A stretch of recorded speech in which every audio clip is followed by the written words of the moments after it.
आज दुनिया के सबसे बड़े लोकतंत्र भारत के एक बहुसंख्यक किसान समुदाय के लिए खासतौर पर दिवाली का दिन है।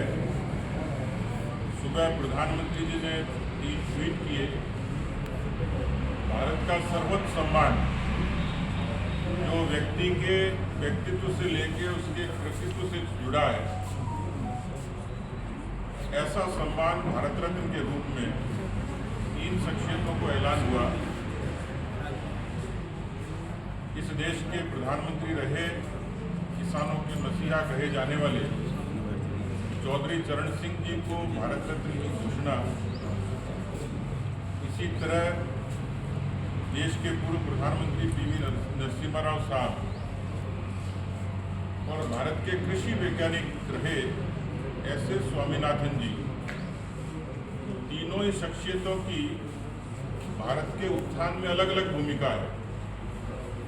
लेकिन मैं प्रधानमंत्री जी का खास तौर पर इस बात के लिए अभिनंदन करूंगा, भारत की सरकार का, महामहिम राष्ट्रपति महोदया का,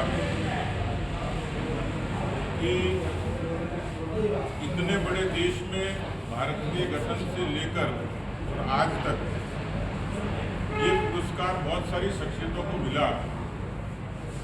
मुझे याद आता है कि अटल बिहारी वाजपेयी जी के ज़माने में उनकी पहल पर देश के प्रसिद्ध वैज्ञानिक APJ अब्दुल कलाम साहब को भी इसी तर्ज पर, इन्हीं परिस्थितियों में भारत रत्न का ऐलान हुआ था।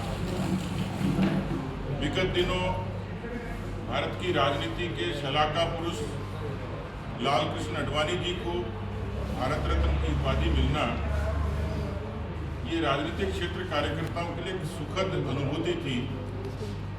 लेकिन क्योंकि मैं एक सामान्य किसान के घर में पैदा हुआ और आज मैं महसूस कर सकता हूं कि भारतीय जनता पार्टी, राष्ट्रवाद का विचार, जिन्होंने अटल बिहारी वाजपेयी जी के ज़माने में प्रधानमंत्री फसल बीमा योजना जैसी और देश के करोड़ों किसानों को क्रेडिट कार्ड जैसी सौगात देकर उनके जीवन को आर्थिक तरक्की देने का काम किया था।